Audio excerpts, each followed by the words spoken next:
All good things come from God. Is this really true that all good things come from God? Well, one day a few years ago, I went out for ice cream with a friend. He and I had been in a small group together on an Alpha course. Now, Alpha is a course in Christianity that meets once a week for 10 weeks, and I happen to be the leader of that small group. Out of the blue, while we were enjoying our ice cream, this friend asked me a question I wasn't expecting. Did I really believe all the things I had said during the course? Well, I said yes. And I remember in particular saying that all good things come from God.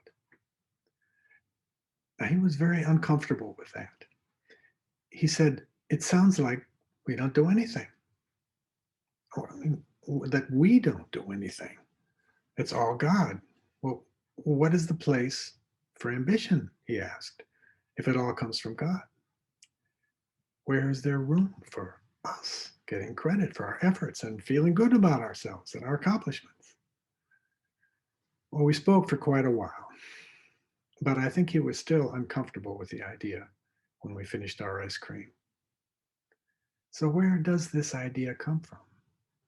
Well, you might guess it's right out of the Bible in a letter by the disciple James, where he writes, "Every good and perfect gift is from above, coming down from the Father of the heavenly lights." There are other references also, not quite as direct as James. Psalm 85, for example. "Yes, the Lord will give what is good, and our land will yield its increase." And Psalm 16, "I say to the Lord, you are my Lord. Apart from you, I have no good thing." Well, there are many, many good things in my life. My dear wife, my loving friends and family, our warm house, sunny days, hot chocolate, good friends, our granddaughter and her parents, ice cream, of course, snow in the winter, but not too much, fresh vegetables from my garden, productive work, even now in my retirement. The list goes on, and we'd all have our own lists of good things in our lives. Oh, and speaking of productive work, read this in the Bible in the book of Ecclesiastes. When God gives someone wealth and possessions and the ability to enjoy them and to accept their lot and be happy in their work, this is a gift of God. But I think back to my friend's objection that he mentioned over ice cream, and I recall that I recently read something on a website called sciencepastor.com that might have helped him. He wrote, to refute the idea that all good things come from God, an atheist wrote that ice cream is good. And since ice cream was made by a human, then ice cream is an example of something good that did not come from God. The conclusion being that many good things do not come from God. Well, the writer goes on. The atheist has too narrow of an understanding. Where did the human get the ability to acquire knowledge and skills for making good ice cream? Well, from God, who designed and made the cow that provided the milk and gave it the chemical properties that result in it tasting good. God, who owns all of the resources that were used. God, who created and sustains the natural laws that make the chemistry of ice cream possible. God. Now, I don't know if this would have satisfied my friend or really any religious skeptic, but one doesn't have to be an atheist to disbelieve that all good things come from God. I imagine many Christians don't believe it. But it seems to me that I would have to ignore James, Ecclesiastes, the Psalms, in fact, the whole Bible, to disbelieve it. I believe it as a matter of faith. All good things come from God, either directly or indirectly.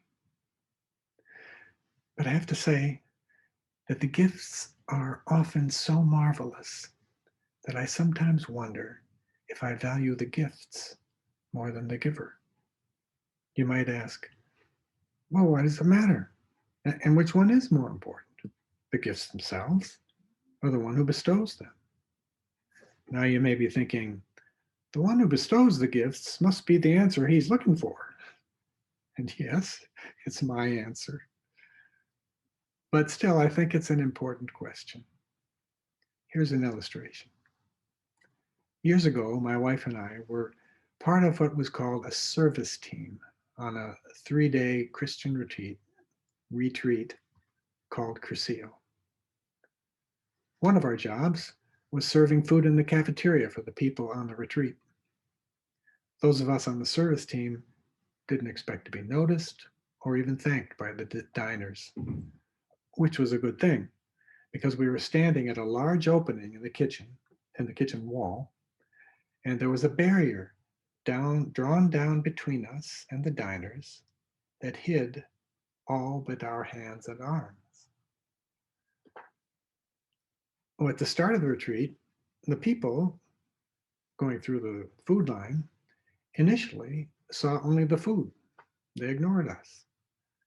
Then over time, maybe the next day, they started noticing the hands. And we heard comments about the mysterious servers behind the wall. Then maybe the next day, they started saying nice things about us, thanking the invisible servers. Then finally, some of them set their food aside and held our hands, still not able to see the rest of us, and saying, thank you so much. Oh, we felt so loved. We were given the impression that they appreciated us even more than the food. They were loving the givers more than the gifts. There is a saying, don't bite the hand that feeds you. Well, after our experience on the service team at that retreat, I'd rather say, hold the hand that blesses you. Lynn and I have a friend, a spiritual mentor, and we talk a lot about prayer, among other things. And recently he said that I should sometimes simply spend time with God. No prayer agenda, no prayer list, just sit and focus myself on God, talk to God. And I frequently do this now.